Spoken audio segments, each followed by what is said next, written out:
ఓం భద్రం కర్ణేభిः శృణుయామ దేవాः భద్రం పశ్యేమాక్షభిర్యజత్రాः స్థిరైరంగైస్తుష్టువాగంసస్తనూభిः వ్యసేమ దేవహితం యదాయుः స్వస్తి న ఇంద్రో వృద్ధశ్రవాः స్వస్తి నః పూషా విశ్వవేదాः స్వస్తి నస్తార్క్ష్యో అరిష్టనేమిः స్వస్తి నో బృహస్పతిర్దధాతు.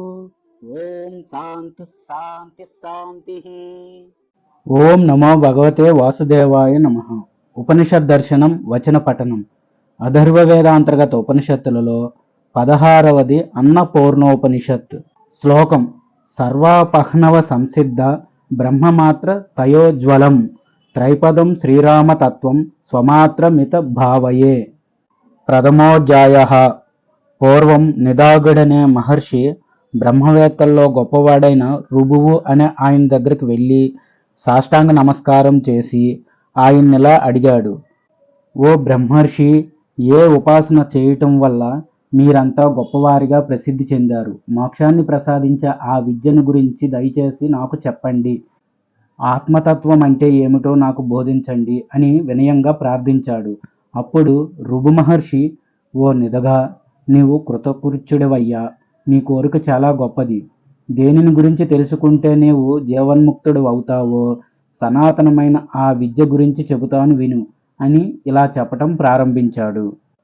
బిందునాథ కళలతో ఆశ్రయించబడింది, నిత్యానందమయి, నిరాధారమైనది, ప్రకాశించే కేశపాశాలు కలిగింది అయిన ఒక దేవి మూల శృంగాట మధ్యస్థురాలుగా ఉంది.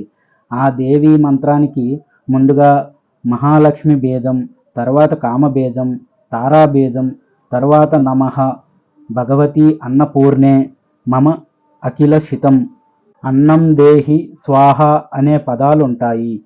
ఈ మంత్రాది దేవత అన్నపూర్ణాదేవి యోగిని గణాల చేత సేవించబడేది. నిజగా పూర్వం మా తండ్రి గారు నాకు ఐం హ్రీం సౌం శ్రీం క్లీం ఓం నమో భగవచ్చన్నపూర్ణే మమాభిలషితమన్నం దేహి స్వాహ అనే మంత్రాన్ని ఉపదేశించారు. ఆనాటి నుంచి ఆ దివ్య మంత్రాన్ని నిత్యం నియమబద్ధంగా ఉపాసిస్తున్నాను. అలా చాలా కాలం మంత్రానుష్ఠానం చేయగా చేయగా ఒకనాడు అన్నపూర్ణాదేవి ప్రత్యక్షమైంది. ఆ తల్లి విశాలమైన కళ్ళతో, నవ్వుతున్న పద్మం లాంటి ముఖంతో ప్రకాశిస్తోంది. ఆమెను చూసి ఆనందించిన నేను ఆమె కాళ్ళ మీద పడి లేచి నమస్కరించి చేతులు జోడించి నిలబడ్డాను. అప్పుడా దేవి: కుమారా, నీ ఉపాసన నేడు ఫలించింది, వరం కోరుకో అన్నది. ఆ మాటలు విని, అమ్మా పార్వతి, నా మనసుకి ఆత్మతత్వం స్ఫురించాలి అని కోరుకున్నాను. తదాస్తు అని పలికి అంతర్ధానం అయ్యింది. అలా అన్నపూర్ణాదేవి అనుగ్రహంతో నాకు బుద్ధి వికాసం కలిగింది. జగత్తుపై చిత్రం ఏమిటో కనిపించింది. భ్రమ అనేది 5 విధాలుగా ఉంటుంది. 1. జీవుడు ఈశ్వరుడు భిన్నమైన వాళ్ళు, ఇది మొదటి భ్రమ. 2. ఆత్మనిష్టమైన కర్తృగుణం అనేది వాస్తవం, ఇది రెండో భ్రమ. 3. శరీరత్రయం అనగా స్థూల సూక్ష్మ కారణాలతో కూడిన జీవుడు సంగమం కలిగినవాడు, ఇది మూడో భ్రమ. 4. జగత్కారణ రూపానికి వికారత్వం ఉంది, ఇది 4వ భ్రమ. 5. అసలు కారణం కన్నా భిన్నమైన ఈ జగత్తు మొత్తం సత్యమైనదే, ఇది 5వ భ్రమ. ఈ 5 రకాల భ్రమలు నివృత్తి అయిన తరువాత నాకు చిత్తం స్ఫురించింది. బింబ ప్రతిబింబ దర్శనం వల్ల నాకు భేదభ్రమ తొలగిపోయింది. స్ఫటికలోహాన్ని దర్శించటం వల్ల పారమార్థిక భ్రమ నశించింది. తరువాత ఘట మఠ ఆకాశ దర్శనాల వల్ల సంగి అనే భ్రమ, రజ్జు అనగా త్రాడు స్పర్శన దర్శనాలతో భిన్న జగత్తుపై ఉన్న సత్యత్వ భ్రమ అనేవి తొలగిపోయాయి. తరువాత కనక రుచిక దర్శనంతో ఏకారత్వం అనే భ్రమ కూడా నశించింది. అప్పుడు తిరుగుతూ ఉన్న నా చిత్తం బ్రహ్మకారకమైపోయింది. ఓ నిదగా, నీవు కూడా ఇలాగే తత్వజ్ఞానాన్ని పొందు అన్నాడు. రుభు మహర్షి మాటలు విన్న నిదాగుడు ఆయనకు నమస్కరించి తత్వజ్ఞానాన్ని వివరంగా బోధించమని అడిగాడు. రుభు మహర్షి ఎంతో ఆనందంగా: ఓ నిదాగా, నీవు మహాకర్తగా, మహాభోక్తగా, త్యాగిగా మారు. స్వస్వరూపానుసంధానం చేసుకుని సుఖవంతుడివిక. నేను నిత్యోదితం, పవిత్రం, ఆఢ్యం, అనంతరూపం అయిన బ్రహ్మగా ఉన్నాను. ఈ కనిపించే ప్రపంచం నేను కాదు అని ఈ విధంగా భావిస్తూ నిరంజనుడివై నిర్వాణాన్ని పొంది శాంతివృత్తి కలిగిన వాడివి కా. నీకు ఏది కనిపిస్తుందో అదంతా లేనిదే అని భావించు. ఆకాశంలో ఎలాగైతే గంధర్వ నగరం కనిపిస్తుందో అనగా అది ఉండదు, మరుభూముల్లో నీళ్లు కనిపించటం ఎంత నిజమో అదేవిధంగా దృశ్యమానమైన ఈ జగత్తంతా భ్రాంతి మాత్రమే అవుతుంది. ఓ నిదాగా సహా 6 ఇంద్రియాలకి అతీతుడివై తన్మయత్వాన్ని పొందు. అవినాశి, చిదాకాశం, సర్వాత్మకం, అఖండం, అనంతం, అశౌచం అయిన ఆ పరమాత్మను నేనే అని భావించు. నీ చిత్తం ఎలాంటి భావాలు లేకుండా క్షీణించినప్పుడు మాత్రమే స్వస్వరూప దర్శనం నీకు పొందగలవు.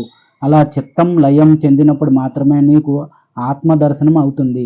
అలాంటి పరమదృష్టి శరీరం ఉన్నా లేకపోయినా సమానంగానే ఉంటుంది.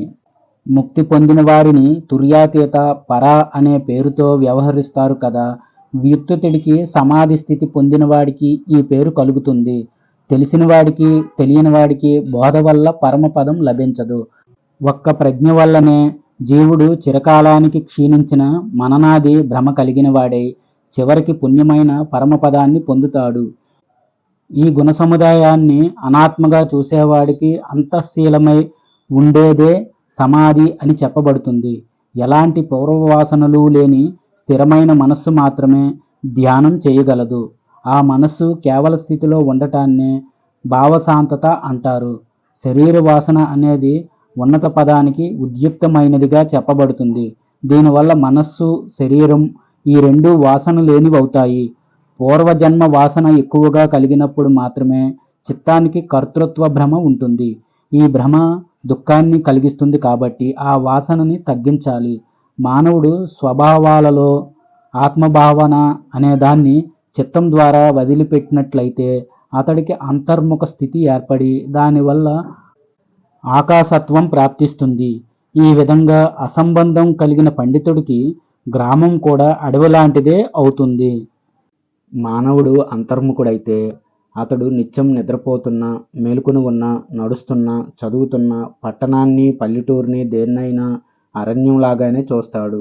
అంతఃశీలం లభించిన వాడికి ప్రపంచమంతా శీతలంగా ఉంటుంది. అలాగే అంతఃతృష్ణతో తరింపజేయబడిన వాడికి ఈ జగత్తంతా దావాగ్ని సదృశంగా అనిపిస్తుంది. సృష్టిలో ఉన్న ప్రాణులందరికీ లోపల ఎలా ఉంటుందో బయట కూడా అలానే ఉంటుంది. ఓ నిధగా తన కర్మేంద్రియాలతో అంతటా కర్మలను చేస్తూ ఆత్మ మీదే ప్రీతి కలిగిన వాడై హర్ష శోకాలకి వశం కాకుండా ఉండేవాడినే సమాహితుడంటారు. సకల భూతాలని తనలా, పరద్రవ్యాన్ని మట్టిలా భయంతో కాకుండా స్వభావ సిద్ధంగా ఎవడు చూస్తాడో వాడే నిజంగా చూస్తున్నవాడు. అలాంటి వాడు ఎన్ని కల్పాంతాలు గడిచినా లేక తక్షణమే మరణించినా వాడు బురదలో పడ్డ బంగారంలాగా కళంకాన్ని పొందడు. అసలు నేనెవర్ని, ఇదేమిటి, ఇది ఎలా జరిగింది, జనన మరణాలనేవి ఎలా జరుగుతున్నాయి అని నీలో నీవే విచారించుకోవాలి. అలా చేస్తే మంచి ఫలాన్ని పొందుతావు. ఈ విధంగా విచారణ చేసి స్వభావాన్ని తెలుసుకున్న పండితుడివైన నీవు మనస్సు స్వభావాన్ని వదిలి దోషరహితుడివై శాంతిని పొందు. దోషరాహిత్యాన్ని పొందిన మనస్సు గల ఓ మహాముని, ఆవు పాదాలు పెట్టిన ఆనవాళ్లలో ఏనుగు పాదాలు ఇమడినట్టుగా మనస్సు సంసార వృత్తుల్లో నిమగ్నం కాదు. సకుంచితమైన మనస్సు గొప్పదనంలోనే ఇముడుతుంది. మానవుడు ఎప్పుడైతే ఆవు తోక మీద వాలిన దోమల్లాగా స్వయంగా సర్వాన్ని విడిచిపెడతాడో అప్పుడే అతనికి పరలోకం, పరమాత్మ లభిస్తాయి. ఇలా సర్వాన్ని వదలనంత వరకు అతడికి ఆత్మ లభించదు. అన్ని రకాల వస్తువుల్ని వదిలేస్తే చివరికి ఆత్మ మాత్రమే శేషంగా మిగులుతుంది. కనుక ఆత్మ దర్శనం కోసం అన్నిటినీ విడిచిపెట్టాలి. ఇలా అన్నిటినీ విడిచిన తర్వాత మిగిలిన దాన్ని గ్రహించి నీవు తన్మయుడివి కా. ఏ కొంచెమైనా దృశ్యమైన విషయం ఉన్నదంటే అదంతా ఈ జగత్తులోదే. బ్రహ్మం అనేది చిత్ అనగా జ్ఞాన రూపం, నిశ్చలమైన అంశం మాత్రమే. ఆ బ్రహ్మం కన్నా భిన్నంగా ఉండేదేది శాశ్వతం కాదు. నిదగా నిత్యం తృప్తి పడేది, ఉన్న విషయాన్ని ఉన్నట్టుగా చూసేది, సమూహితమైనది పరాప్రజ్ఞ. ఇదే సమాధి అని చెప్పబడుతుంది.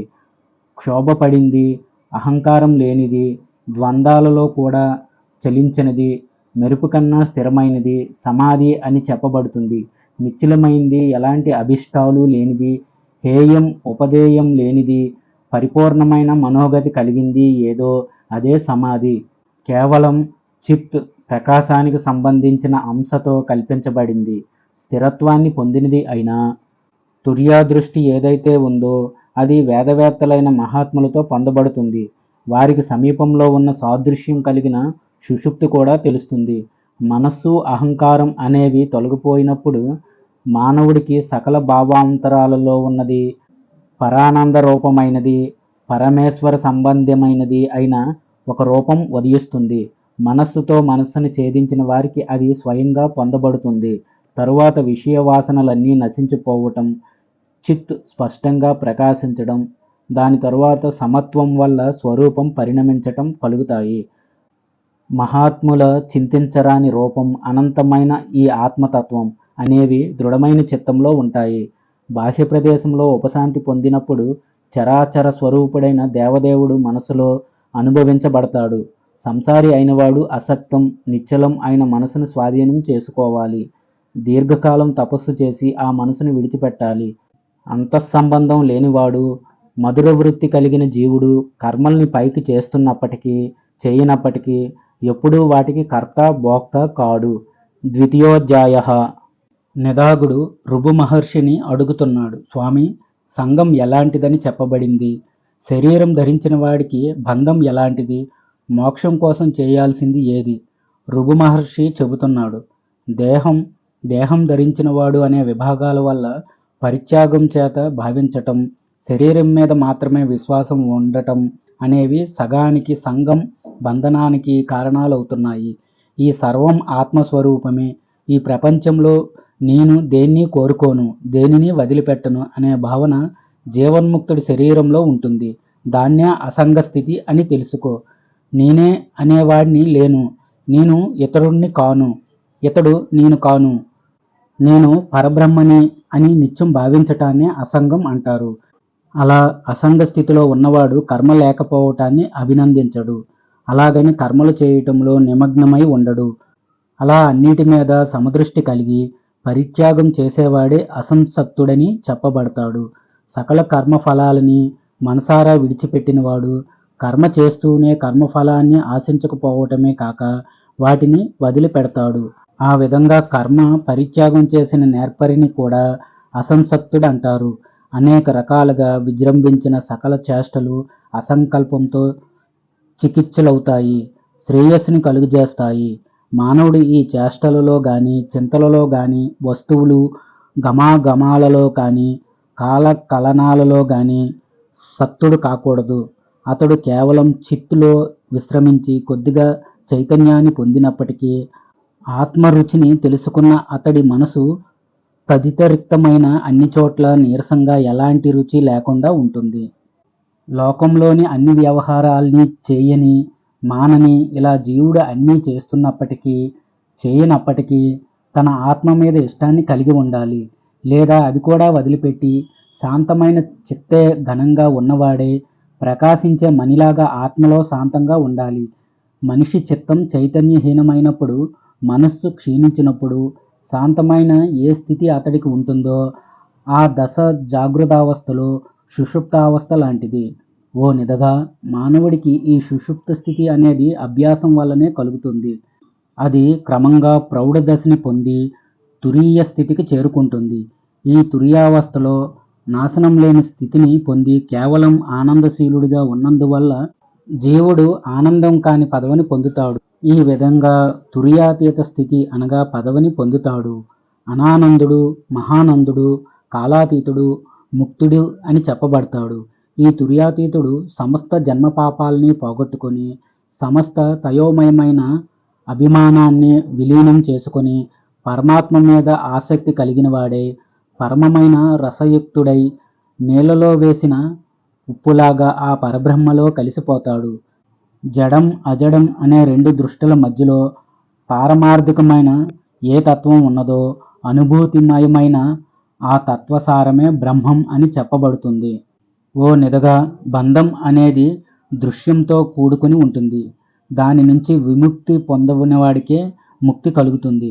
దృశ్యం దర్శనం అనే రెండింటి సంబంధం వల్ల అనామయమైన ఒక అనుభూతి కలుగుతుంది. అదే సుషుప్తి. నీవు ఆ సుషుప్తిని స్తంభింపజేసి ఉండు. అలా నీ ఉన్నప్పుడు ఏ స్థితి కలుగుతుందో అది తుర్యత్వాన్ని పొందుతుంది. అలాంటి తుర్యత్వం మీద నీ దృష్టిని స్థిరంగా ఉంచు.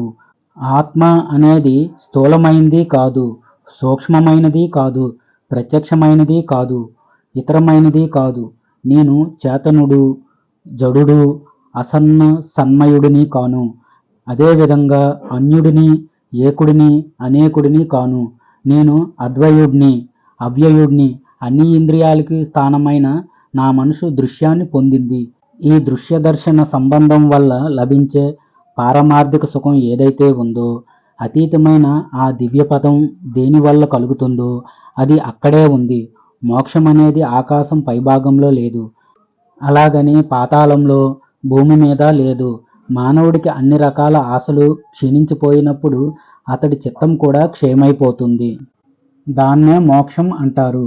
ఎప్పుడైతే నాకు మోక్షం కావాలి అనే ఆలోచన మనసు లోపల పుడుతుందో అప్పుడే మనస్సు బయలుదేరుతుంది. అలా మనస్సు మననం కోసం బయలుదేరటమే సంసార సంబంధమైన బంధం. ఆత్మ అనేది అన్నిటికన్నా అతీతమైంది, సర్వరూపమైంది, సర్వత్రా వ్యాపించింది. ఇక బంధం ఏమిటి, మోక్షం ఏమిటి? ఈ ఆలోచనల్ని నిర్మూలించే మననం చేయి. నిత్యం ఆధ్యాత్మరతిలో విశ్రమించేవాడు, సంపూర్ణంగా పవిత్రమైన మనస్సు కలిగినవాడు, గొప్పగా విశ్రాంతిని పొందినవాడు దేన్ని కోరుకోడు. సర్వానికి అధిష్టానమైన సన్మాత్ర కలిగింది, నిర్వికల్పమైనది అయిన చిదాత్మలో ఏ జీవుడు స్నేహాన్ని కలిగి ఉంటాడో అతడే జీవన్ముక్తుడు.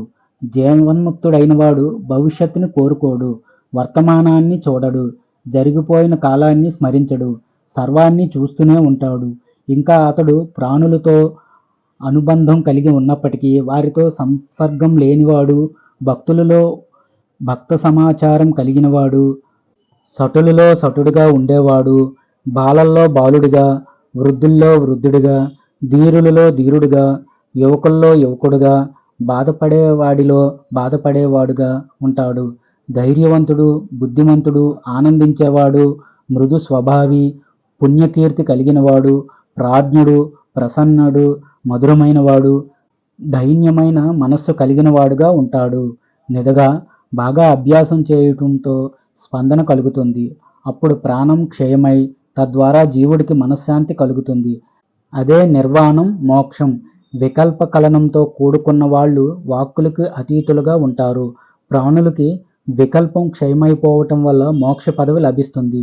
ఆద్యంతాలలో అవభాసలు లేని ఆత్మ కలిగిన ఆ పరమాత్మ ఇక్కడే ఉన్నాడు అనే గట్టి నిశ్చయాన్ని సమ్యక్ జ్ఞానం అని పండితులు భావిస్తారు.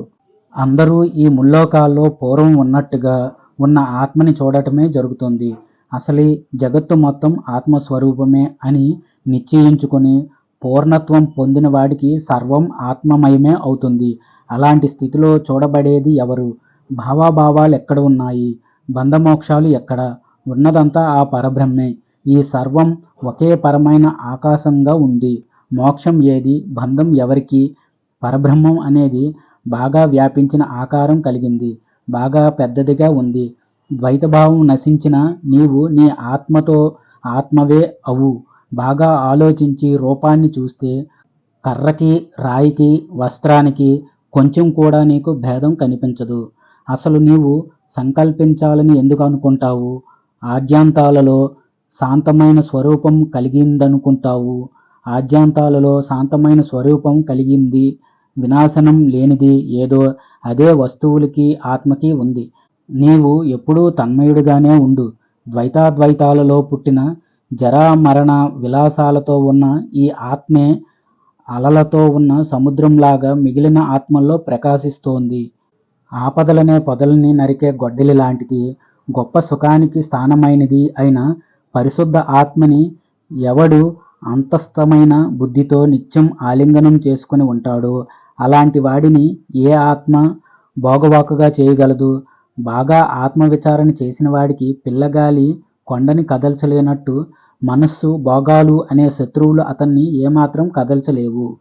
నిజానికి నానత్వం అనేది భావనలోనే గాని వస్తుతః లేదు.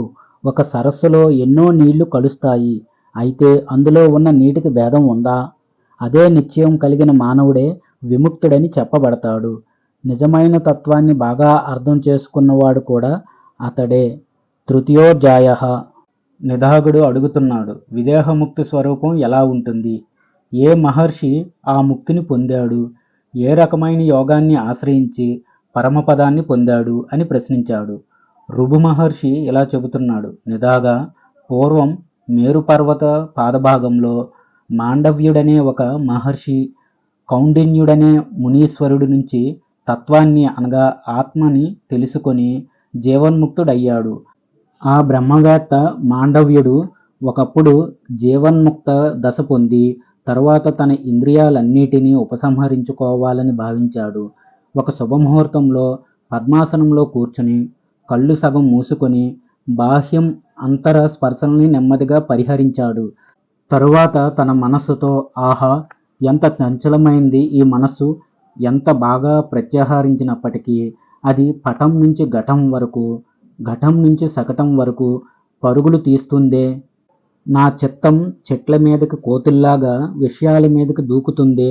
నా మనస్సుతో చక్షురాది 5 ద్వారాల్ని, బుద్ధి ఇంద్రియాలు అనే వాటిని మాత్రమే చూస్తాను. ఓ నీచమైన ఇంద్రియ గుణాల్లారా, మీ వ్యాకులత్వాన్ని వదలండి. నేను భగవంతుడైన చిదాత్మని, సర్వానికి సాక్షిగా ఉంటాను.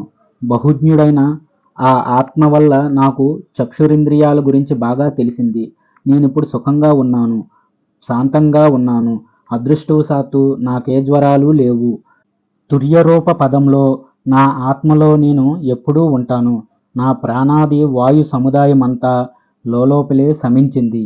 బాగా జ్వాజ్వలంగా ప్రజ్వరిల్లే కట్టెలన్నీ తగలబడిపోగానే ఆరిపోయినట్టుగా, ఉదయించి అస్తమించినట్టుగా, అస్తమించి తిరిగి ఉదయించినట్టుగా, సముడిగా, సమరస భాసుడిగా స్వచ్ఛత్వంలో నేనున్నాను.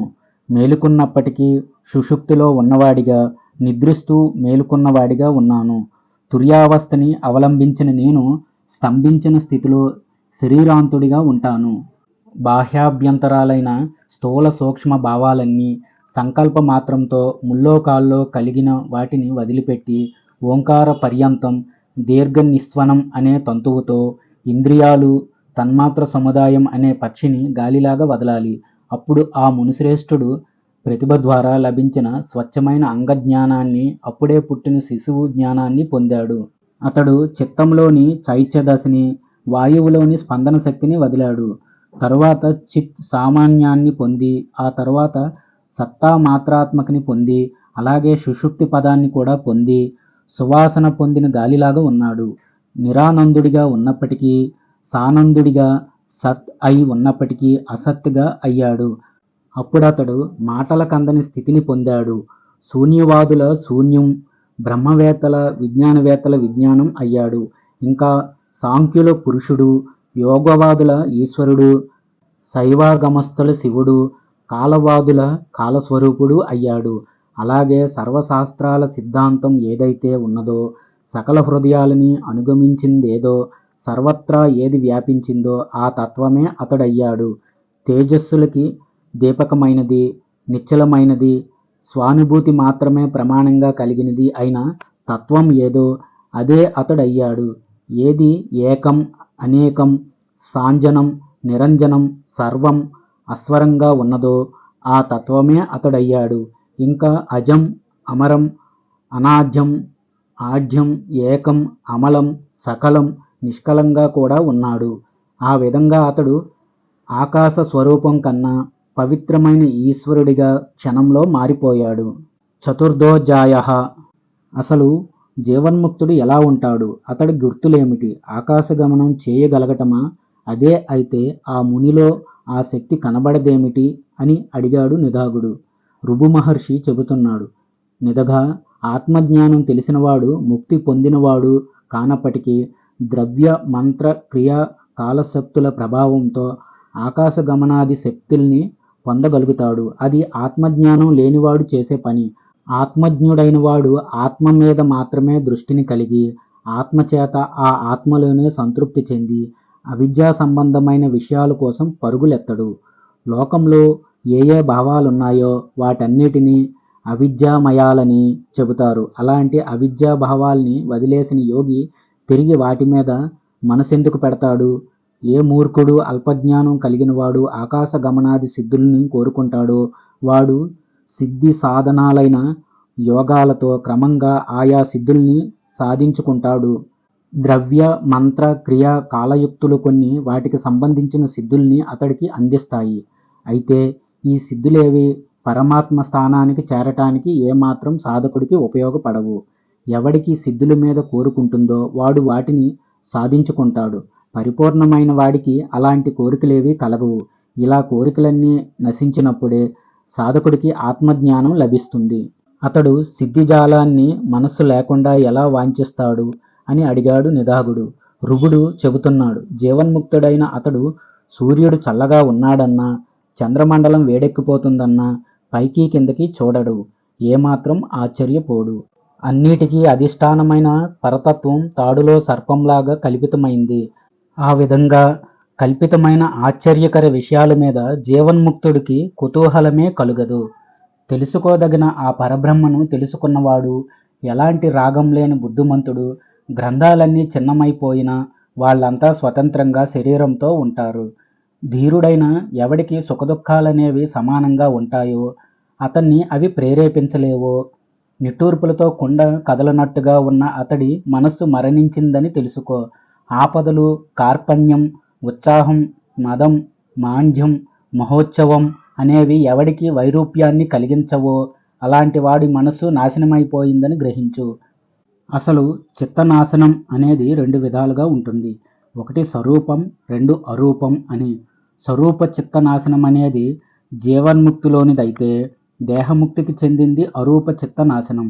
చిత్తం ఉండటం అనేది దుఃఖానికి, చిత్తం లేకపోవటం అనేది సుఖానికి కారణమవుతుంది.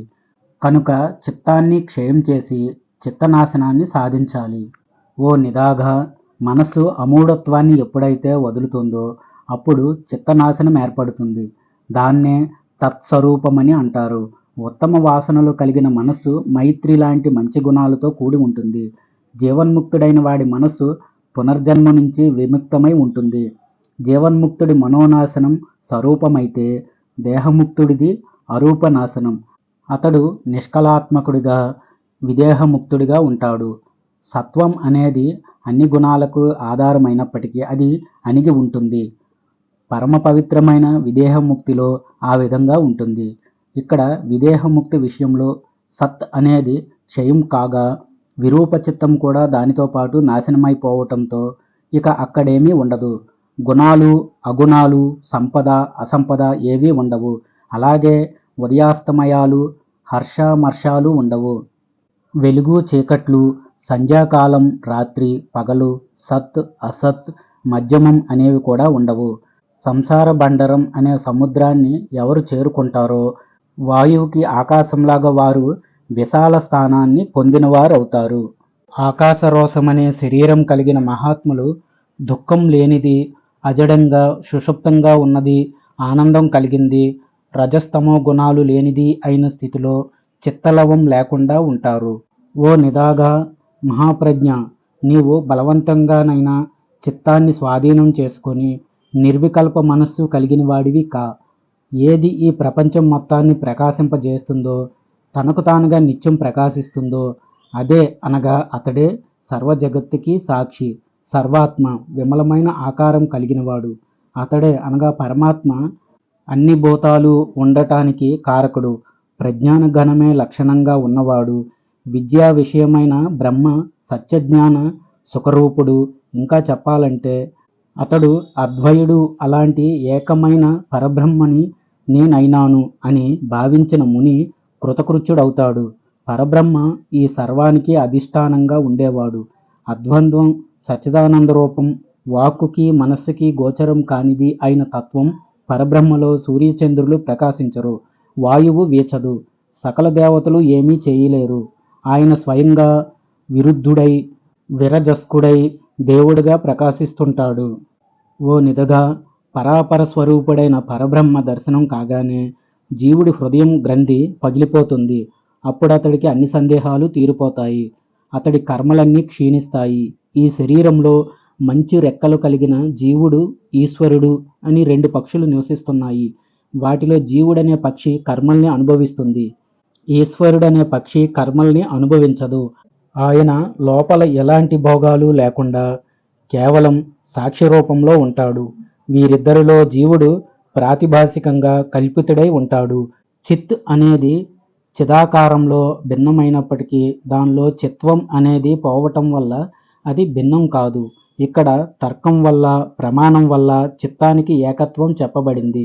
కనుక జీవుడికి చిదేకత్వ పరిజ్ఞానం కలిగితే చాలు, అతడిక శోకించడు, మోహం చెందడు.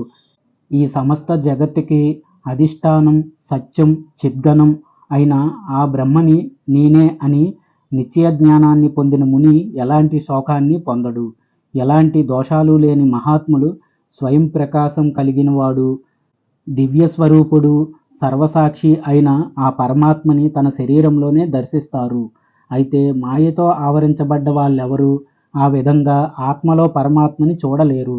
ధీరుడైన వాడు పరమాత్మనే తెలుసుకోవాలి. అది ప్రజ్ఞ వల్లే సాధ్యం, కానీ ఎన్నో శబ్దాలని ధ్యానించటం వల్ల కాదు. సాధకుడు బ్రహ్మవేదనాన్ని పొంది బాల్యంలోనే ఉండాలని కోరుకోవాలి. ఆత్మజ్ఞాని అయిన ముని చిన్నతనంలోనే బ్రహ్మ విద్యను పొందితే సుఖపడతాడు.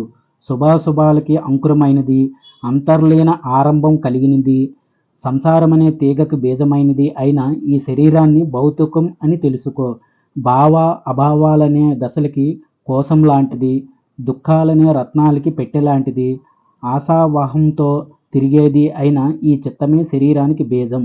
వృత్తులు అనే తీగలతో కూడిన చిత్తం అనే మహావృక్షానికి రెండు బీజాలుంటాయి. అవి ఒకటి ప్రాణ పరిస్పదం, రెండు దృఢభావన. నాడీ సంస్పర్శనం వల్ల ప్రాణం ఎప్పుడు స్పందిస్తుందో అప్పుడే సంవేదనామయమైన చిత్తం పుడుతుంది. అలాగే సర్వగతమైన సంవిత్ అనేది ప్రాణస్పందనం వల్లనే మేలుకుంటుంది. ఈ సంవిత్ సంరోధనం అనేది శ్రేయస్కరం. అలాగే ప్రాణాదిస్పందనం కూడా మంచిదే. చిత్తశాంతి కోసం యోగులు ప్రాణాన్ని నిరోధిస్తారు. ప్రాణాయామాలు, ధ్యానాలు, యుక్తి కల్పిత ప్రయోగాలు చేయటం వల్ల చిత్తానికి ఉపశాంతి కలగటం అనే ఫలం లభిస్తుంది. ఈ స్థితి కలగటానికి కారణమైనది, సుఖాన్నిచ్చేది ఏదంటే సంవిత్కి చెందిన స్వాస్థ్యం, ప్రాణ నిరోధం. దృఢమైన భావనతో పూర్వాపరాల విచారణ వదిలిపెట్టి పదార్థాన్ని స్వీకరించటాన్నే వాసన అంటారు. హేయ ఉపాదేయ రూప విషయాన్ని ఏ కొంచెం కూడా అది ఎప్పుడూ భావించబడదో అప్పుడే ఆ చిత్తం అన్నిటినీ వదిలి ఉంటుంది. వాసన అనేది లేకపోతే చిత్తం అనేది పుట్టదు. మనస్సు నిరంతరం మననం చేయకుండా ఉంటుందో అప్పుడే సర్వోపశాంతినిచ్చే అమనస్క స్థితి సాధకుడికి లభిస్తుంది. ఈ జగత్తులో ఏ వస్తువు గురించి భావం అనేది ఎప్పుడు భావించబడదో అప్పుడు శూన్యంగా మారిన అతడి హృదయాకాశంలో చిత్తం ఎలా పుడుతుంది? దేని అభావాన్ని పొంది ఏ అభావానికి చెందిన భావనం ఏదైతే ఉన్నదో అది యథావస్తు దర్శత్వం, అదే చిత్తత్వం అని చెప్పబడుతుంది. సర్వాన్ని లోపలే వదిలేసిన శీతలావర్తి ఏదైతే ఉన్నదో వృత్తిస్థమైన ఆ చిత్తాన్నే అసద్రూపం అంటారు. ఎవరికైతే చెడిపోయిన విత్తనాలలాగా పునర్జన్మ లేదో, వాసనా రసహీనులై ఎవరున్నారో వారినే జీవన్ముక్తులు అంటారు. సత్వరూపాన్ని పొందిన చిత్తం కలిగిన వారు, జ్ఞానపారంగులైన వారు అచిత్తులని చెప్పబడతారు. వారు దేహం విడిచాక ఆకాశ రూపంగా మారిపోతారు. నిదాగా సంవేద్యాన్ని పరిత్యాగం చేయటం వల్ల ప్రాణస్పందనం, వాసనలు అనేవి మొదలు నరికిన చెట్టులాగా వెంటనే సమూలంగా నశిస్తాయి. తెలివైనవాడు సంవిత్కి చెందిన పూర్వం చూసిన చూడని విషయాల్ని తుడిచేసెయ్యాలి. అతడు దాన్ని తుడవకపోతే మహాసంసారానికి అవే కారణాలవుతాయి. ఆ విధంగా విషయాల్ని తుడిచేయటాన్నే మోక్షం అంటారు. కనుక నీవు అజుడుడివి, ఆనందం కలిగినవాడివి, సంవేదన లేనివాడివి కా. ఈ సంవిత్తులోని వస్తువశమైన ఆలంబనమనేది ఎవరికి లేదో అలా లేనివాడు అసంవిత్ అజుడు అని చెప్పబడతాడు. అతడు 100 రకాల కర్మలను చేసినప్పటికీ తన హృదయాకాశంలో సంవేద్యంతో కొద్దిగా కూడా పూయబడడు. ఆ సంవిత్ అనేది ఎవడి అజడంగా ఉంటుందో అతడే జీవన్ముక్తుడు. ఎప్పుడైతే ఆత్మలో వాసన అనేది ఏ కొంచెం కూడా భావించబడదో, బాలుడికి మగవాడికి ఉన్న విజ్ఞానంలా స్థిరంగా ఉంటుందో, అప్పుడు జాడ్యం నుంచి విడవబడ్డ ఆ సంవేదనం వ్యాపించి అతన్ని ఆశ్రయిస్తుంది. ప్రాజ్ఞుడైన వాడు దేనివల్ల తిరిగి పూయబడడో అలాంటి నిర్వికల్ప సమాధి వల్ల సమస్త వాసనల్ని వదిలిపెట్టి తన్మయత్వం వల్ల ఆద్యాంతాలు లేనివాడవుతాడు. అలాగే ఆది అంతఃప్రదేశాలు కూడా తానే అవుతాడు. నిర్వికల్ప సమాధి స్థితి పొందిన ప్రాజ్ఞుడు నడుస్తున్నా, నిలబడినా, తాకినా, వాసన చూస్తున్నా కూడా దాని లేపనం లేనివాడుగా అనగా అభావం లేకుండా ఉంటాడు. అలాగే అజుడుగా, ఆనందం కలిగినవాడిగా, ఎలాంటి సంవేదన లేకుండా సుఖంగా ఉంటాడు. ఒకవేళ అతడు కష్టాలు పడ్డప్పటికీ అపార గుణ సాగరుడవటం వల్ల దుఃఖం అనే సముద్రాన్ని దాటగలుగుతాడు. ఎలాంటి పూతలు లేని సన్మాత్ర విశేషాన్ని వదిలిపెట్టి ఏకరూపం, మహారూపం అయిన సత్తాకు చెందిన పదాన్ని అతడు తెలుసుకుంటాడు. ఓ నిధాగా, నీవు కూడా కాలసత్తా, కళాసత్తా, వస్తుసత్తా అనే విభాగాల్ని వదిలిపెట్టి సన్మాత్ర దృష్టిని కలిగిన వాడివిక. ఒక్కటిగా ఉన్న ఆ సత్తా సామాన్యాన్ని భావిస్తూ విభుడుగా, పరిపూర్ణుడిగా, పరానందం కలిగిన వాడిగా అయిపో.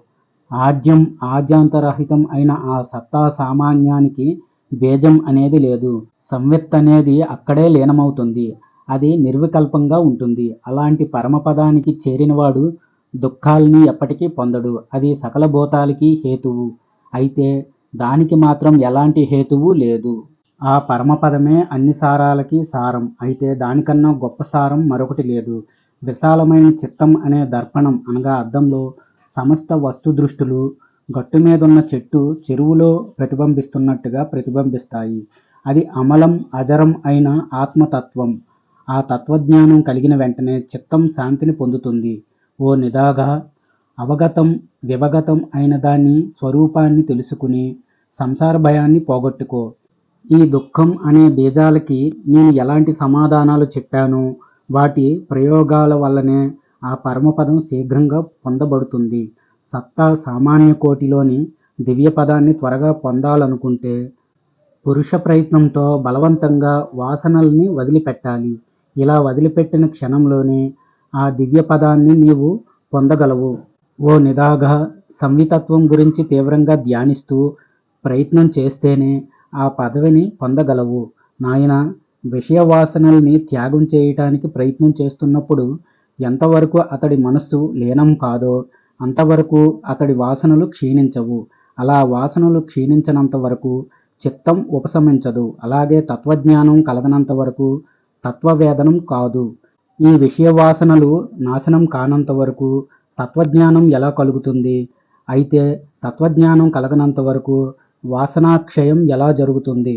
కనుక ఓ తత్వజ్ఞానం, చిత్తనాశనం, వాసనాక్షయం అనేవి మూడు పరస్పరం ఒకదానికొకటి కారణాలై దుస్సాధ్యాలుగా ఉన్నాయి. కనుక నీవు భోగాల మీద కోరికని వదిలిపెట్టి వాసనాక్షయాన్ని, విజ్ఞాన మనోవినాశనాల్ని మూడింటిని ఆచరించు. వీటిని ఏకకాలంలో చిరకాలం అభ్యసిస్తే అవి ఫలిస్తాయి. బాగా అభ్యసించిన ఈ మూడింటితో దృఢమైన నీ హృదయం గ్రంథులనే తామరకాడిని తెంపితే దానిలోని దారాలన్నీ పూర్తిగా తెగిపోతాయి. ప్రాణ నిరోధంతో పాటు అనగా ప్రాణాయామం విషయవాసనల్ని కూడా పరిత్వజించడం చాలా సులభం. కనుక ఆ విధంగా చేయాలి. విషయవాసన పరిత్యాగం వల్ల చిత్తం అచిత్తత్వాన్ని అనగా చిత్తం లేకపోవటాన్ని పొందుతుంది. ప్రాణస్పందన నిరోధించటం వల్ల ఎలా నీవు కోరుకుంటావో అలా చేయవచ్చు. ఓ నిధాగా, దృఢమైన ప్రాణాయామాన్ని అభ్యసించటం వల్ల, గురువు చెప్పిన యుక్తుల వల్ల, ఆసనాల ద్వారా, భోజన నియమాల ద్వారా ప్రాణస్పందన నిరోధించబడుతుంది. నిస్సంగాన్ని కలిగి ఉండటం వల్ల, భవబంధాల్ని వదిలిపెట్టినందువల్ల, శరీరం నాశనం అవటాన్ని చూసినందువల్ల వాసన అనేది ప్రవర్తించదు. ప్రాణవాయువు చేసే స్పందనే చిత్తస్పందన. కనుక బుద్ధిమంతుడైన వాడు స్పందన నిరోధించటానికి గట్టిగా ప్రయత్నించాలి. నిందించరాని యుక్తి లేకపోతే మనస్సును జయించటం వీలు కాదు. కనుక నీవు శుద్ధ సంవిత్ని ఆశ్రయించి ఎలాంటి రాగాలు లేకుండా స్థిరంగా ఉండు. ఓ మహాత్మా, నిధాగా, సంవేద్యం లేనిది మహోత్తమమైనది, ఆద్యంగా ఏకంగా ఉన్నది అయిన ఆ సంవిత్ పదాన్ని చూస్తూ కల్పనారహితుడివై ఉండు. అలాగే క్రియల్ని చేస్తూ కూడా అకర్తృ పదాన్ని పొంది సమం కలిగిన హృదయంతో ఉండు. తన చిత్తాన్ని నిగ్రహించటం కోసం ఏ కొంచెం ప్రయత్నాన్నైనా ఎవడైతే చేస్తాడో వాడి జన్మ ధన్యం, వాడే కృతార్థుడు. పంచమోధ్యాయః. నిదాగా నడుస్తున్నా, నిలబడినా, మేలుకున్నా, నిద్రపోతున్నా ఎవడి చిత్తం విచారాన్ని పొందడో వాడు మృతుడని చెప్పబడతాడు. బాగా జ్ఞానమనే వెలుగుని పొందిన పురుషుడు స్వయంగా జ్ఞేయసముడు అవుతాడు. అతడు ఎవరికీ భయపడడు, వివసుడవ్వడు, దీనస్థితిని పొందడు. అపవిత్రం, అపథ్యం, క్లిన్నం, నష్టం, విషంతో దూషితమైన పదార్థాల్ని మృష్టాన్నంలాగా తిని జీర్ణించుకోగలడు. సంఘత్యాగాన్నే మోక్షం అంటారు. సంఘత్యాగం చేయటం వల్ల తిరిగి జన్మ ఉండదు. కనుక నీవు భావాల సంఘాన్ని వదిలిపెట్టు. ఓ నిదాగా, నీవు జీవన్ముక్తుడివి కా. పదార్థాల భావాభావ దశలో హర్షాన్ని, అమర్ష్యాన్ని ఇచ్చే మలినమైన విషయవాసన ఏదైతే ఉందో అదే సంఘం అని చెబుతారు. జీవన్ముక్తులైన వారికి పునర్జన్మ లేకుండా చేసే అహంకారరహిత వాసనని అభ్యసించటం వల్ల మనసు శాంతమవుతుంది. ఓ నిదాగా, దుఃఖాల్ని చూసి భయపడకు, అలాగే సుఖాలు వస్తే పొంగిపోకు. ఆశకు వివసుడవకు. ఆశని వదిలిపెట్టి అసంగత్వాన్ని పొందు. దిక్కులు కాలం లాంటి హద్దులు లేనిది, ఆద్యాంతాలు లేనిది, చిన్మాత్రమైనది, అక్షయమైనది, శాంతమైనది, ఏకంగా ఉన్నది అయిన ఆ బ్రహ్మాన్ని నేనయ్యాను అని నీవు భావించు. ఈ విధంగా భావించి అహం అనే అంతర్ముక్తిని వదిలిపెట్టి నీవు ఏకరూపుడిగా, ప్రశాంతుడిగా, మౌనిగా మారి స్వాత్మసుఖం కలిగినవాడివి కా. నాయనా, చిత్తం లేదు, మనస్సు లేదు, జీవుడు లేడు. ఉన్నదేమిటంటే ఏకమైనది, ఆద్యాంతాలు లేనిది అయిన బ్రహ్మం ఒక్కటే సముద్రంలాగా విజృంభిస్తోంది. మానవ శరీరంలో ఎంతవరకు అహంభావం ఉంటుందో, ఈ దృశ్య ప్రపంచంలో ఆత్మబుద్ధి ఉంటుందో, ఇది నాది అనే అవస్థ జీవుడికి ఎంతవరకు ఉంటుందో అంతవరకు అతడికి చిత్త విభ్రమం ఉంటుంది.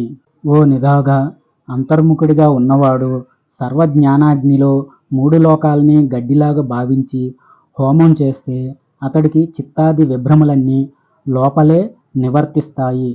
నేను చిదాత్మని, నిరంశుడిని, పరాపరులు లేనివాడిని అని భావిస్తూ నిజరూపాన్ని స్మరిస్తూ స్మృతి లేనివాడివి కా. ఈ విధంగా లోపల భావించబడ్డ ఆధ్యాత్మ శాస్త్ర మంత్రాల వల్ల శరత్కాలంలోని మంచులాగా తృష్ణ అనే విష విగాచిక క్షీణించిపోతుంది. కనుక బాగా ప్రయత్నించి విషయ వాసనల్ని పరిత్యజించటం మంచిది. అది సత్తా సామాన్య రూపం కనుక దాన్ని కైవల్యం అంటారు. ఏ సుషుప్తిలోనైతే వాసన లీనమై ఉంటుందో అలాంటి సుషుప్తి సిద్ధినివ్వదు. నిర్వీజ వాసనతో ఉన్న తుర్యం అనేదే సిద్ధినిస్తుంది. వాసనకి చెందిన అగ్ని, రుణం, రోగం, శత్రువు, స్నేహితుడు, వైరం, విషం అనేవి కొంచెమైనప్పటికీ బాధిస్తాయి.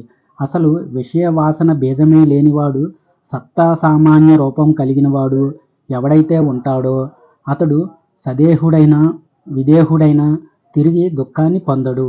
ఇది బ్రహ్మ అన్న జ్ఞానం కలిగినంత వరకే జీవుడికి అవిద్య ఉంటుంది. ఇది బ్రహ్మం అన్న నిశ్చయం కలిగినప్పుడు అతడి అవిద్య క్షయమైపోతుంది.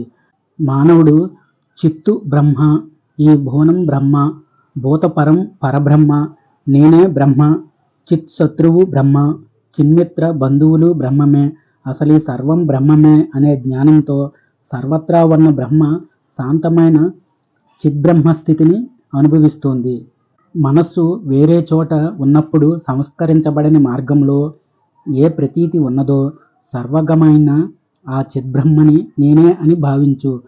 శాంతమైన సర్వ సంకల్పాలు కలిగిన అన్ని కేతుకాలు, సమస్త సరంభాలు పోయిన చిదాత్మని ఆశ్రయించు.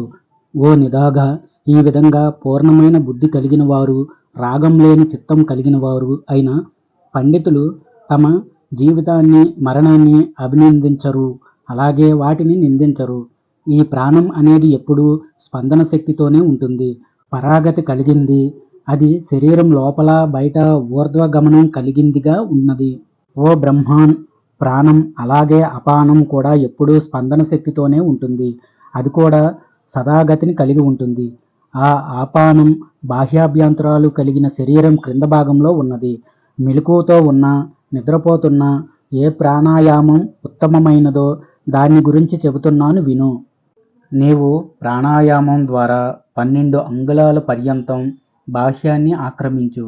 అప్పుడు ప్రాణాలకు కలిగే అంగస్పర్శ ఏదైతే ఉందో దాన్నే పూరకం అంటారు.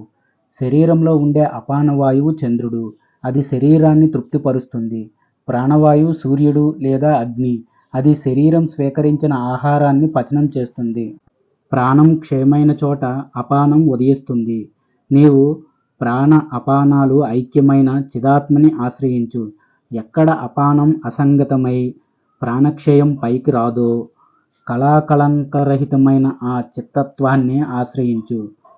ఎక్కడైతే అపానం అనేది అస్తంగతం కాదో అక్కడే ప్రాణం అస్తంగతం అవుతుంది. కనుక నీవు నాసాగ్ర అనగా ముక్కు చివర గమనావర్తమైన చిత్తత్వాన్ని ఆశ్రయించు. ఈ 3 లోకాలు సత్తు కాదు, అసత్తు కాదు, ఇది ఒక అభాస మాత్రమే అనే కలనా త్యాగాన్నే సమ్యక్ జ్ఞానమని పండితులు అంటారు. ఓ నిదాగా, చిత్తాదర్శనానికున్న కళంకం అనేది అభాస మాత్రం. కనుక దాన్ని కూడా వదిలిపెట్టి నీవు నిరాభాసుడివి కా. భయప్రదమైనది, అమంగళకరమైనది, ధైర్యాన్నంతా హరించేది అయిన మనస్సనే పిశాచాన్ని పారద్రోలి స్థిరచిత్తుడివి కా. సర్వత్రా అసంభమైన ఏ చైతన్యం కల్పాంతంలో మిగులుతుందో పరాపర పరిజితమైన చిదాకాశం అనేది ఇక్కడే ఉంది. కోరికలు నశించిపోవటం వల్ల ఏ సంతోషం కలుగుతుందో ఆ సంతోషానికి కారణం ఆ కోరికలే. ఆ తుష్టి అనేది అతుష్టి కలగనంత వరకే ఉంటుంది. కనుక నీవు కోరికల్ని విడిచిపెట్టు. నీవు జీవించి ఉండగానే అసంగంతో ఆశ నిరాశ అగుగాక, భావం అభావం అగుగాక, నీ మనస్సు అమనస్తవం పొందుగాక. నాయన, వాసనారహితమైన అంతరేంద్రియాలతో క్రియలు చేస్తూ ఎన్నో క్షోభలు కలిగినా ఆ ఆకాశంలాగా నీవు ఎలాంటి వికారాల్ని పొందవు. చిత్తానికి చెందిన ఉన్మేష నిమేషాల వల్లనే ఈ సంసార నాశనం ఉదయం అనేది అవుతున్నాయి. వాసనలు, ప్రాణం, వీటి నిరోధం వల్ల నీ మనస్సుకి నిమేషం చేయి. ప్రాణానికి చెందిన ఉన్మేష నిమేషాల వల్లనే సంసారానికి ప్రళయం ఉదయం జరుగుతున్నాయి. కనుక నీవు అభ్యాసంతో ప్రాణాన్ని ఉన్మేషం లేని దానిగా చేయి. మూర్ఖత్వానికి చెందిన ఉన్మేష నిమేషాలతో కర్మలకి ప్రళయ ఉదయాలు సంభవిస్తాయి. కనుక గురువు, శాస్త్రార్థాలు అనే వాటితో బలవంతంగా దాన్ని విలీనం చెయ్యి. అసంవిత్ స్పందించినప్పుడు, చిత్తం అచిత్తమైనప్పుడు, ప్రాణాన్ని నిరోధించినప్పుడు ఆ పరమపదం నీకు లభిస్తుంది. దృశ్యదర్శన సంబంధం వల్ల పారమార్థికమైన ఏ సుఖం ఉన్నదో ఆ సుఖాన్ని ఏకాంత సంవిత్ కలిగిన బ్రహ్మ దృష్టితో చూడు. నిదాగా, ఎక్కడ చిత్తం ఉదయించదో అక్కడ కృత్రిమం కాని సుఖం ఉంటుంది. క్షయం అతిశయం లేని చిత్తం అసలు ఉదయించదు, అలాగే ఉపశమించదు. విద్వాంసుడి చిత్తం అచిత్తం అనే పేరు కలిగింది. మిగిలిన వారి చిత్తం చిత్తత్వంలో ఉండేదే. ఆ చిత్తమే తుర్యావస్థలో తుర్యాతీతం అవుతుంది. అన్ని రకాల సంకల్పాలని వదిలిపెట్టి సుముడిగా, శాంతి మనస్కుడిగా, మునిగా, సన్యాసయోగయుక్తుడిగా, జ్ఞానవంతుడివై మోక్షాన్ని పొందు. ఓ నిదాగా, అన్ని రకాల సంకల్పాలు, ఘనమైన విషయవాసనలు శాంతించగా ఏ భావనాకారం లేని పరబ్రహ్మం ఏదైతే ఉందో దాన్నే పండితులు తెలుసుకుంటారు. సమ్యక్ జ్ఞానం అనే అవరోధం కలిగి ఏ సమాధి స్థితిలో సాంఖ్యం అనే జ్ఞానం కలిగిన వారినే సాంఖ్యయోగులు అంటారు. ప్రాణాది వాయువులన్నీ శాంతించిపోగా పండితులు ఏ పదాన్ని పొందుతారో అనామయం అనగా పేరు లేనిది, ఆద్యాంతరహితం అయిన ఆ పరమపదాన్ని యోగులు పొందుతారు. ఓ నిదాగా, కృత్రిమం కాని శాంతమైన పదవి అందరికీ ఉపాధేయమే. ఒక్క విషయాన్ని అభ్యసించటం మంచిదే. ప్రాణ నిరోధం లేక చిత్తక్షయం, వీటిలో ఏ ఒక్కటి నీకు సిద్ధించినా అన్నీ సిద్ధిస్తాయి. జంతువుల్లో అనగా ప్రాణుల్లో ఉండే ప్రాణ చిత్తాలు రెండూ అవినాభావ సంబంధం కలిగినవి. ఆధార ఆధేయాలలాగా ఇవి ఒక్క భావంలోనే నశిస్తాయి. ఇవి స్వవినాశనం వల్ల మోక్షాన్ని జీవుడికి అందిస్తాయి. ఈ విషయాలన్నిటినీ బుద్ధితో వదిలిపెట్టి నీవు నిశ్చలంగా ఉన్నట్లయితే అప్పుడు అహంకారం నశించి నీవే ఆ పరమపదాని అవుతావు. ఇక్కడే మహాజిత్ అనేది ఉన్నది. దాన్నే మహాసత్త అంటారు. అది నిష్కలంకమైనది, సమమైనది, పరిశుద్ధమైనది, అహంకార రహిత రూపం కలిగింది, ప్రకాశించేది, పవిత్రమైంది, నిత్యం ఉదయించేది, సమానమైనది. అలాంటి దాన్నే పరబ్రహ్మ పరమాత్మ అని చెబుతారు. నీవు ఆ పరమాత్మనేనని నిశ్చయించుకొని కృతకృత్యుడివి కా. భూత భవిష్యత్తుల గురించి ఆలోచించకుండా కేవలం వర్తమానాన్నే ఆలంబనం చేసుకుని ఉండు. రుభు మహర్షి చెబుతున్నాడు, దీన్ని నేను పొందాను, ఆ పరబ్రహ్మని నేనే పొందగలను అని స్తుతి చేయను. నాకన్నా వేరైన ఎవరినీ నిందించను. శుభాలు కలిగినప్పుడు సంతోషించను, దుఃఖాలు కలిగినప్పుడు బాధపడను. చాపల్యం లేని, శోకాలు లేని కోరికలు నశించిన నా మనస్సు శాంతమైపోయింది కనుక నేను అనామయుడిగా జీవిస్తున్నాను. ఓ బ్రహ్మాన్, వీడు నా బంధువు, వాడు పరాయివాడు అని నేనెరుగను. నేను సంస్పర్శవిత్తుని. వాసన మాత్రాన్ని వదిలిపెట్టడం వల్ల జరామరణాలు లేనివాడిని. వాసనతో ఉన్న మనస్సు జ్ఞానం, వాసనలు లేని మనస్సు జ్ఞేయం. చిత్తాన్ని వదిలిపెడితే అంతటా ఈ ద్వైతం అనేది లయం పొందుతుంది. చివరికి పరమం, శాంతం, ఏకం, స్వచ్ఛం, అనామయం, అనంతం, అజం అనగా పుట్టుక లేనిది, అవ్యక్తం, అజరం అనగా వ్యాధులు లేనిది, అచ్యుతం అయినది ఒక్కటే అనగా పరబ్రహ్మం మిగులుతుంది. ఆద్యంతరహితమైనది, చిన్మాత్రం, అమలంగా ఉన్నది, అంతటా వ్యాపించింది, ఆకాశం కన్నా అతి సూక్ష్మమైనది అయిన ఆ పరబ్రహ్మనే నేనయ్యాను అని భావించు. ఇందుకు సందేహం లేదు. దిక్కులు, కాలాలు అనే హద్దులు లేనిది, స్వచ్ఛమైనది, నిత్యోదితమైనది, వ్యాప్తమైనది, సర్వార్థమయం, ఏకార్థం, చిన్మాత్రం, అమలం అనేవన్నీ నీవు కా. ఓ నిదాగా, నీవు ఈ సర్వాన్ని ఏకం, శాంతం, ఆదిమధ్యాంతవర్జితం, భావాభావ అజం అని భావించి సుఖాన్ని పొంది. నేను బద్ధుడిని, ముక్తుడిని కాను, నిరామయమైన పరబ్రహ్మాన్ని, ద్వైతభావం నుంచి విముక్తి పొందిన వాడిని, సచ్చిదానంద లక్షణుడిని అని ప్రయత్నంతో భావించు. అలా చేస్తే నీవు జీవన్ముక్తుడు అవుతావు. పదార్థాలలో దేహాది బుద్ధిని వదిలిపెట్టి ఆశీతలాంతఃకరణంతో నిత్యం ఆత్మపరుడిగా ఉండు. ఇది చాలా అందమైంది, ఇది అందవిహీనమైంది అన్న భావనే దుఃఖానికి తొలి బీజం. ఆ భావనని సామ్యబుద్ధి అనే అగ్నితో దహిస్తే ఇక దుఃఖానికి చోటెక్కడుంటుంది? శాస్త్రం, సజ్జన సాంగత్యం అనే వాటి చేత ముందుగా నీ ప్రజ్ఞను వృద్ధి చేసుకోవాలి. వృతం, సత్యం, సర్వసంసార భేషజం, పవిత్రం, నిత్యం, ఆది మధ్యాంతరహితం అయినది ఆ పరబ్రహ్మ. అలాగే స్థూలం, ఆకాశం, సంస్పర్శం కానిది, కనబడనిది, గంధం, రసం కానిది, అప్రమేయమైనది, పోలిక లేనిది, సచ్చిదానందం, అనంతం అయినది కూడా ఆ పరబ్రహ్మ. అలాంటి గుణాలున్న పరబ్రహ్మను నేనయ్యాను అని భావిస్తూ ధ్యేయాతీతమైన బ్రహ్మని ముక్తి కోసం నీవు ధ్యానించాలి. ఓ నిదాఘ, పరజీవుడితో ఏకత్వం పొందటానికి సమాధి, సంవిదుత్పత్తి అనేవి ఉపయోగపడతాయి. ఆత్మపురుషుడు నిత్యమైనవాడు, సర్వగతుడు, కూటస్థుడు, ఎలాంటి దోషాలు లేనివాడు, ఏకుడు. అతడు మాయమైన భ్రాంతి వల్ల స్వరూపంతో తెలియబడడు. కనుక అద్వైతుడినైన నేను ప్రపంచాన్ని కాను అని భావించు. సంస్కృతిని కాను.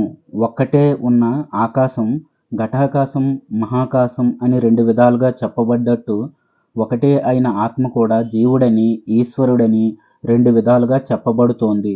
మనస్సులో సర్వగతమైన చైతన్యం ప్రకాశించినట్టు యోగికి వ్యవధానంగా అది స్వయంగా లభిస్తుంది. ఎవడైతే ఎప్పుడూ సకల భూతాల్ని తన ఆత్మలోనే చూస్తాడో, అలాగే సకల భూతాల్లో తన ఆత్మని దర్శిస్తాడో అలాంటి వాడికే పరబ్రహ్మ లభిస్తాడు. ఎప్పుడూ సమాధి స్థితిలో ఉండి సకల భూతాల్ని చూడడో అప్పుడతడు పరుడైన పరబ్రహ్మతో ఏకీభూతుడై కేవలుడవుతాడు. శాస్త్రం, సజ్జన సంపర్కం, వైరాగ్య స్వరూపమైన స్థితి అనేది మోక్షాన్నిచ్చే ప్రథమ భూమికలుగా చెప్పబడ్డాయి. మోక్షాన్నిచ్చే వాటిలో విచారణ, సాంగభావన అనేవి రెండో మూడో భూమికలుగా, విలాపిని అనేది 4వ భూమికగా చెప్పబడింది. ఇది విషయ వాసనలకి నిలయమైంది. ఇక 5వ భూమిక శుద్ధ సంవిన్మయానంద రూపంతో ఉంటుంది. అది సగం నిద్రపోయి సగం మేల్కొన్న దానితో సమానంగా ఉంటుంది. జీవన్ముక్తుడైన వాడు ఇక్కడే ఉంటాడు. 6వ భూమిక అసంవేదానంద రూపంతో ఉంటుంది. ఆనందాకరం కలిగింది. అది సుషుప్తితో సమానమైన స్థితిలో ఉంటుంది. తుర్యావస్థలో ఉపశాంతి పొంది ఉంటుంది. దాన్ని కేవలముక్తి అంటారు. 7వది సమత, స్వచ్ఛత, సౌమ్య, తుర్యాతీతమైన అవస్థ కలిగి ఉంటుంది. అది నిర్వాణ రూపమైనది. ఈ సప్తమి ప్రౌఢమైంది. పూర్వ అవస్థాత్రయం ఇక్కడ జాగృతావస్థలాగానే ఉంటుంది. చతుర్థి అనేది స్వప్నంగా చెప్పబడింది. ఎక్కడైతే ప్రపంచం స్వప్న సదృశ్యంగా ఉంటుందో అది ఆనందైక ఘనాకార సుషుప్తి అని పేరు కలిగి ఉంటుంది. 5వది అసంవేదన రూపకమైనది కాగా 6వది తుర్యపదమనే పేరుతో ఉంటుంది. ఇక 7వ స్థితి తుర్యాతీత పదావస్థ అనే పేరుతో వ్యవహరించబడుతుంది. ఇది ఉత్తమ భూమిక. ఈ 7వ భూమిక మనోవాక్కుల చేత గ్రహించలేనిది, స్వయంగా ప్రకాశించేది, సదాత్మకమైనది. ఆ మహాసమత్వంతో కలిసినవాడు ముక్తుడే అవుతాడు. దీనికి సందేహమే లేదు. నేను మరణించను, జీవించను, నేను సత్తుని అసత్తుని కాను, అసలు నేనేమీ కాను అని భావించే ధీరుడు ఎప్పుడూ విచారించడు. నేను అలేపకుడిని, అజురుడిని, ఎలాంటి రాగాలు లేనివాడిని, విషయవాసనలు నశించిన వాడిని, చిదాకాశాన్ని అనుభవించిన వాడు శోకించడు. నాకు అహంకారం లేదు, నేను పరిశుద్ధమైన వాడిని, బుద్ధుడిని, అమరుడిని, శాంతుడిని, శమనం అనేది అభాస మాత్రమే అని తలుచుకునేవాడు విచారించడు. గడ్డి చివరి భాగాల్లో, సూర్యుడిలో, మానవుల్లో, నాగుల్లో, అమరులైన దేవతల్లో ఉండేవాడిని నేనే అని భావించేవాడు శోకించడు. సర్వభావాలలో ఉండే భావాన్ని వదిలేసి పైకి లేచి మిగిలిన ఆ పరబ్రహ్మను కేవలుణ్ణి నేనేనని భావించు. ఓ నిదాగా, వాక్కులకి అతీతమైన విషయం కలిగినవాడు, విషయ సుఖాల మీద ఆశని వదిలేసినవాడు, పరానంద రసం వల్ల క్షోభించనివాడు తన ఆత్మతో తన ఆత్మలోనే రమిస్తాడు. అన్ని కర్మల్ని వదిలేసినవాడు నిత్యతృప్తుడు, ఎలాంటి ఆశ్రయం లేనివాడు, పుణ్యపాపాలతో పూయబడడు. అంటే అలాంటి వాడికి ఏదీ అంటదని భావం. శుద్ధ స్ఫటికం ప్రతిబింబం వల్ల రంగుల్ని పొందినట్టు అతడు కర్మఫలాలలో అంతర్భాగంగా ఉన్నప్పటికీ ఎలాంటి రంజనాన్ని పొందడు. ప్రజా సముదాయంతో కూడుకున్న లోకంలో అతడు విహరిస్తున్నప్పటికీ ప్రతిబింబాన్ని పొందిన వాడిలాగా తన శరీరాన్ని కోసినా పూజించినా ఎలాంటి భేదాన్ని మోదాన్ని పొందడు. అతడు స్తోత్రం, వికారం, పూజ లేనివాడు. సర్వ ఆచారనయ క్రమాల చేత సంయుక్తుడు, అలాగే వియుక్తుడు కూడా. అతడు తన శరీరాన్ని పుణ్యతీర్థంలో లేక స్వపచిడి ఇంట్లో వదిలిపెట్టినప్పటికీ జ్ఞాన సంపత్తి వల్ల, చిత్తం నశించినందువల్ల ముక్తినే పొందుతాడు. ఓ నిదాగా, సంకల్పమే సంసార బంధనానికి కారణం కనుక దాన్ని వదిలిపెట్టు. సంకల్పరాహిత్యం వల్ల మోక్షం కలుగుతుంది కనుక బుద్ధితో ఆ స్థితి కోసం అభ్యాసం చేయి. గ్రాహ్యగ్రాహక సంబంధ విషయంలో స్వాధనుడుగా ఉండు. సంకల్ప దశలను నిత్యం నిదానంగా పరిహరిస్తూ ఉండు. నీవు ఎప్పుడూ గ్రాహ్యమైన గ్రాహకుడైన ఆత్మ కలవాడివి కాకు. అఖిల భావాల్ని వదిలిపెట్టు. మిగిలిన సిస్టం ఏదైతే ఉందో అదే నీవు కా. ఏదైనా నీకిష్టమైతేనే ఈ సంసార స్థితిలో బద్ధుడవుతావు. అలా కాక నీకు ఏమీ రుచించని భావస్థావర జంగమ రూపమైన ఈ పదార్థ సముదాయం నుంచి, చిన్న గడ్డి పరక నుంచి శరీరం దాకా నీకు దేని మీద ఇష్టం ఉండకుండా ఉండుగాక. అన్ని రకాల అహంభావాల్ని, అహంభావం కాని వాటిని, సత్ అసత్తులని వదిలిపెట్టు.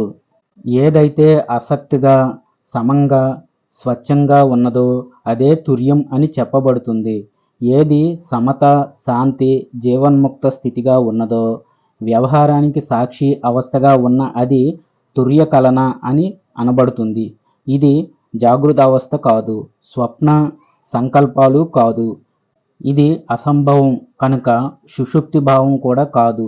దీనికి జడస్థితి లేదు కనుక సమ్యక్ ప్రబుద్ధులైన వారికి ఈ జగత్తు శాంతమైనదిగా ఉంటుంది. విలీనమైన దీన్నే తుర్యం అంటారు. ఇది అబద్ధులకి స్థిరమైనది. అహంకారం అనే కళని త్యజించి శత్రువులు లేకుండా ఛిద్రం చేయబడి తుర్యావస్థలో ఉంచబడ్డ ఈ ఆధ్యాత్మ శాస్త్ర సిద్ధాంతం అంతా అపహ్నహం లేకుండా ఉంటుంది. ఇక్కడ అవిద్య లేదు, మాయ లేదు. ఈ పరబ్రహ్మం దుఃఖాలు లేకుండా శాంతంగా ఉన్నది. స్వచ్ఛమైన చిదాకాశంలో అలాగే సమరూపంగా ఉన్నదానిలో కూడా శాంతంగానే ఉంది. సమగ్ర శక్తి కలిగిన బ్రహ్మం అనే పేరుతో ఉన్నది. అయినా దానిలో చేరి నీ సర్వాన్ని వదిలిపెట్టి మహామునిగా ఉండు. నిర్వాణం కలిగిన వాడివి కా. చిత్తం క్షీణించినవాడు, బుద్ధి శాంతించినవాడు, తన ఆత్మలోనే శాంతమైన ఆత్మ కలిగినవాడు, మూగవాడు, చెవిటివాడు, గ్రుడ్డివాడు, నిత్యం అంతర్ముఖుడిగా ఉండేవాడు, స్వచ్ఛమైనవాడు, తన ఆత్మతో అంతఃపూర్ణమైన బుద్ధి కలిగినవాడు ఒక్కరే అని తెలుసుకో. నీవు మేలుకొని ఉండి కూడా సుషుప్తి స్థితిని పొంది కర్మల్ని ఆచరించు. నీ హృదయం లోపల అన్ని భావాల్ని వదిలిపెట్టి పైకి మాత్రం యథాప్రకారం అన్ని కర్మల్ని ఆచరించు. చిత్తం మీద చింత ఎక్కువ దుఃఖానికి కారణం కనుక చిత్తత్యాగం సుఖాన్నిస్తుంది. కనుక నీవు చిత్తం అనే చిదాకాశాన్ని ఎలాంటి వేదన లేకుండా క్షయాన్ని పొందించు. నీవు ఆ చిత్తాన్ని సుందరమైన దానిగా కానీ వికారమైన దానిగా కానీ చూసి చూసి ఎలాంటి వికారం లేకుండా రాయిలా ఉండు. ఈ మాత్రం ఆత్మజ్ఞానం చేసుకుంటే చాలు, సంసారాన్ని జయించవచ్చు. వేదాంత శాస్త్రంలో ఇది పరమ రహస్యమైనది. పురాతన కల్పంలో చెప్పబడింది. ఈ జ్ఞానాన్ని ప్రశాంత చిత్తం లేనివాడికి, పుత్రుడు శిష్యుడు కానివాడికి బోధించకూడదు. ఎవడైతే గురుముఖతః ఈ అన్నపూర్ణోపనిషత్తుని చదువుతాడో అతడు స్వయంగా జీవన్ముక్త స్థితిని పొంది స్వయంగా తానే ఆ పరబ్రహ్మ అవుతాడు. అథర్వ వేద అంతర్గత ఉపనిషత్తులలో 16వది అయిన అన్నపూర్ణోపనిషత్తు సమాప్తం. స్వస్తి. జయ శ్రీరామ.